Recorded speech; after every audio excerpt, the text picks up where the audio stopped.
कब कौन बना बीजेपी का राष्ट्रीय अध्यक्ष? अटल बिहारी वाजपेयी थे बीजेपी के पहले अध्यक्ष। 6 अप्रैल 1980 को बीजेपी की स्थापना।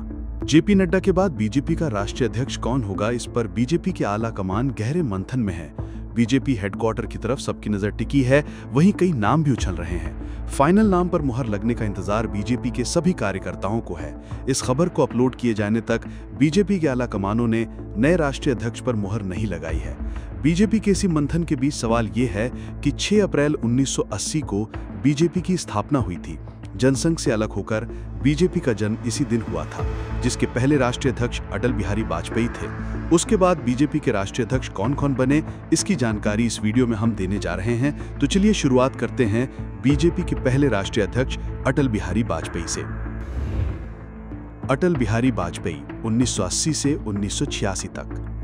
पार्टी की स्थापना के बाद बीजेपी का पहला राष्ट्रीय अध्यक्ष अटल बिहारी वाजपेयी के बनाया गया था, जिनकी उदार छवि वाले लोकप्रिय नेता के रूप में पहचान बनी।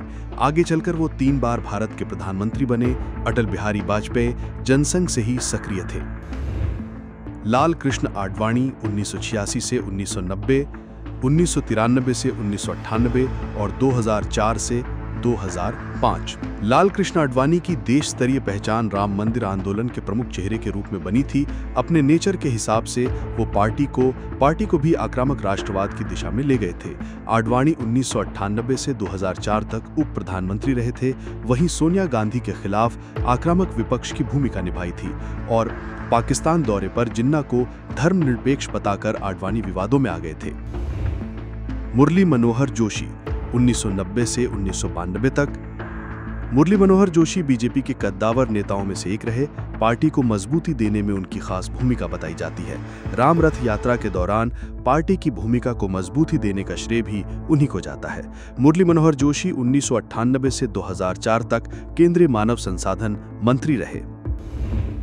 कुशाभाऊ ठाकरे 1998 से 2000 तक। कुशाभाऊ ठाकरे 1942 से ही आरएसएस से जुड़े हुए थे। 1998 में जब उनको अध्यक्ष बनाया गया तब वो इतने फेमस नहीं थे, लेकिन उनकी रणनीति बीजेपी के लिए अच्छा काम कर गई थी, क्योंकि उनकी अध्यक्षता में बीजेपी ने हिंदुत्व पर जोर करके आर्टिकल 370 जैसे मुद्दों पर ध्यान देना शुरू किया था, ताकि बीजेपी की पहचान एक राष्ट्रीय पार्टी के रूप में बन सके। बीजेपी अपने सोच में सफल भी हुई और रिजल्ट सबके सामने है। बंगारू लक्ष्मण 2000 से 2001 तक। बंगारू लक्ष्मण 2000 में बीजेपी के पहले दलित अध्यक्ष बने थे। हालांकि अध्यक्ष बनने के 1 साल बाद ही तहलका पत्रिका के स्टिंग ऑपरेशन में उनको रिश्वत लेते दिखाया गया था, जिसकी वजह से उनको इस्तीफा देना पड़ा था। हालांकि वो 2012 तक बीजेपी की राष्ट्रीय कार्यकारिणी में रहे थे, लेकिन जब वो दोषी साबित हो गए थे तब उन्होंने इस्तीफा दे दिया था।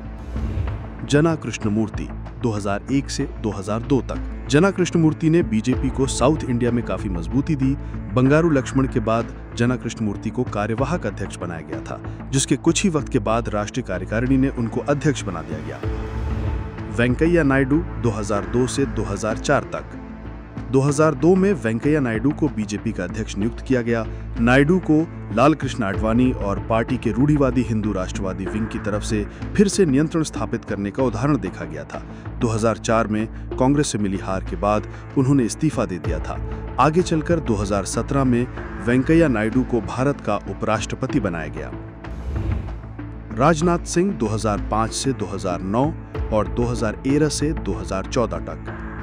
राजनाथ सिंह बीजेपी के राष्ट्रीय अध्यक्ष बनने से पहले यूपी के सीएम रह चुके थे। राजनाथ सिंह आरएसएस और बीजेपी के कई पदों पर काम किया है। राजनाथ सिंह ने ही बीजेपी को हिंदू मंच पर फिर से लाने की वकालत की थी। अटल बिहारी वाजपेयी की टीम का वो अहम हिस्सा रहे थे। अब पीएम मोदी की सरकार में राजनाथ सिंह देश के रक्षा मंत्री हैं। नितिन गडकरी 2009 से 2013 तक। नितिन गडकरी को बीजेपी का सबसे युवा अध्यक्ष बनने का गौरव हासिल है। गडकरी आरएसएस के बेहद सक्रिय कार्यकर्ता हैं। वो महाराष्ट्र में गठबंधन की सरकार में मंत्री भी रह चुके हैं और बीजेपी युवा शाखा के अध्यक्ष भी रह चुके हैं। हालांकि गडकरी 2013 में अपने पद से इस्तीफा देना पड़ा था। नितिन गडकरी वर्तमान में मोदी सरकार में केंद्रीय मंत्री हैं। अमित शाह 2014 से 2020 तक। अमित शाह को पीएम मोदी का सबसे करीबी माना जाता है। अमित शाह को बीजेपी का चाणक्य भी कहा जाता है। पीएम मोदी के साये की तरह अमित शाह मामले में बने रहते हैं। 2014 में उनको बीजेपी का राष्ट्रीय अध्यक्ष बनाया गया था, लेकिन जब अमित शाह केंद्रीय गृह मंत्री बने तब उन्होंने अध्यक्ष पद से इस्तीफा दे दिया था। बीजेपी के लिए अमित शाह का योगदान काफी बड़ा माना जाता है। जेपी नड्डा 2020 से 2025 तक। जेपी नड्डा का पूरा नाम जगदम्ब प्रकाश नड्डा है। जेपी नड्डा आरएसएस और एबीवीपी से जुड़े रहे। बीजेपी की युवा शाखा में उन्होंने काफी योगदान दिया है। वो हिमाचल प्रदेश विधानसभा के सदस्य भी रह चुके हैं। वहीं 1998 से 2003 तक केंद्रीय मंत्री भी थे। 2019 में जेपी नड्डा को अमित शाह की जगह पर पहले कार्यकारी अध्यक्ष चुना गया था, जिसके बाद उन्होंने नागरिकता संशोधन कानून यानी CAA, 3 तलाक, आर्टिकल 370 हटाने जैसे मुद्दों पर जन समर्थन जुटाने में अहम भूमिका निभाई थी। इस खबर में बस इतना ही। बाकी अपडेट्स के लिए जुड़े रहें वन इंडिया हिंदी के साथ। Subscribe to One India and never miss an update.